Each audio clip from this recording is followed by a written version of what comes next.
जी हाँ दोस्तों, स्वागत है आप सभी का आपके अपने यूट्यूब चैनल लक्ष्य सरकारी नौकरी। मैं संतोष सर स्वागत करता हूँ आज के इस क्लास में, जिसमें इनकम टैक्स से विभिन्न प्रोविज़न पढ़ रहे हैं। आज टीडीएस हम लोग पढ़ रहे थे, tax deduction on sources. TDS क्या होता है? कोई भी फर्म, कंपनी यदि जो पे करता है सैलरी किसी भी एम्प्लॉय को, तो उसके सैलरी में से जो स्लैब रेट होता है उससे एग्जाम्पशन से अधिक है तो जो टैक्स काटता है वही टीडीएस है। उसमें जो सैलरी है 80 से 80 यूँ तक घटाने के बाद, स्टैंडर्ड डिडक्शन घटाने के बाद, तमाम सारे अलाउंसेज भत्ते घटाने के बाद जो सैलरी आती है वो 2.5 लाख, 3 लाख, 5 लाख से अधिक है तो टीडीएस काटा जाता है। जैसे 2.5 लाख इंडिविजुअल और 60 साल से ऊपर 80 साल से कम 3 लाख तक, और 80 साल से ऊपर जो सुपर सीनियर सिटीजन है उन्हें 5 लाख तक छूट है। इससे अधिक इनकम है तो उस पर टीडीएस काटा जाता है। तो अब तक हम लोगों ने 3 प्रोविज़न पढ़ा था, अब ये चौथा और 5वां है। 4th प्रोविज़न है कि डिविडेंड अंडर सेक्शन 194, लाभांश। कहीं से भी आपको लाभांश मिल रहा है, कहीं पर भी आपने शेयर खरीदा है किसी भी कंपनी वगैरह में, तो 5,000 तक अगर लाभांश आ रहा है तो कोई टीडीएस नहीं, टैक्स नहीं काटा जाएगा। अगर आपको 5,000 मिनिमम आ रहा है तो छूट है, 5,000 से अधिक है तो 10% टीडीएस काटा जाएगा। सपोज दैट आपको 3200 रुपया जो है डिविडेंड आ रहा है तो यह टीडीएस नहीं काटा जाएगा। लेकिन अगर आपको 6,000 रुपया आ रहा है तो जो है आपको 1,000 पे 10% काटा जाएगा डिविडेंड पे टीडीएस। नेक्स्ट है interest other than security under section 194A। अगर आपको ब्याज मिल रहा है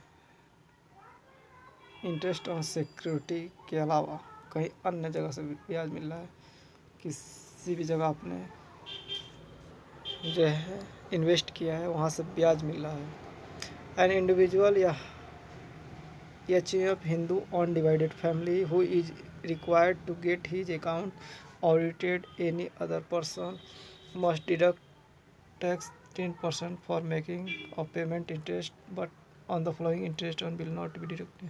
कोई व्यक्ति जो अपनी सैलरी ऑडिट करवाना चाहता है तो कहीं से भी इंटरेस्ट आ रहा है तो उसको 10% जो है टीडीएस काटा जाएगा। लेकिन उसमें कुछ छूट दिया गया है कि इंटरेस्ट पेड बाई बैंक, यदि बैंक के द्वारा ब्याज मिल रहा है, कोऑपरेटिव सोसाइटी के द्वारा मिल रहा है, पोस्ट ऑफिस से ब्याज मिल रहा है, जहाँ से भी ब्याज मिल रहा है, तो 40,000 तक ब्याज आ रहा है तो छूट है। 40,000 से अधिक है तो टैक्स लगेगा, 10% की रेट से लगेगा।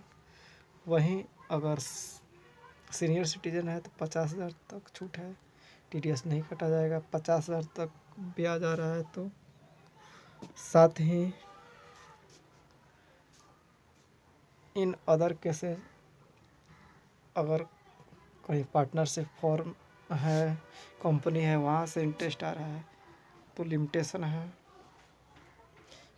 कि 5,000 तक जो है टीडीएस नहीं देना होगा, नहीं काटा जाएगा। 5,000 से अधिक है, समझिए वहाँ पे 8,000 रुपया किसी कंपनी से आपको इंटरेस्ट आ रहा है, 3,000 पे जो है आपको टीडीएस काटा जाएगा। या अगर 4,500 रुपया कंपनी से आ रहा है तो नहीं काटा जाएगा क्योंकि 5,000 से बिलो है। दूसरी तरफ कोई सीनियर सिटीजन है, उन्हें 40,000 रुपया जो इंटरेस्ट आ रहा है तो नहीं काटा जाएगा, लेकिन उन्हें 70,000 रुपया इंटरेस्ट आ रहा है तो 50,000 लिमिटेशन है, 70,000 आ रहा है, 20,000 एक्स्ट्रा है, 20,000 पर टीडीएस 10% के रेट से काट दिया जाएगा। दूसरी तरफ अगर 29,000 आ रहा है इंडिविजुअल किसी व्यक्ति को इंटरेस्ट और पोस्ट ऑफिस से आ रहा है तो वहाँ पर भी TDS नहीं कटा जाएगा। लेकिन पोस्ट ऑफिस से आ रहा है और 45,000 है तो 40,000 तक लिमिटेशन है। 5,000 एक्स्ट्रा है तो इस 5,000 पे 10% की रेट से TDS काटा जाएगा। ये रहा आपका प्रोविज़न TDS का 4 5 और 1 2 3 हम पूर्व के वीडियो में बताया गया है, आप वहाँ से भी देख सकते हैं।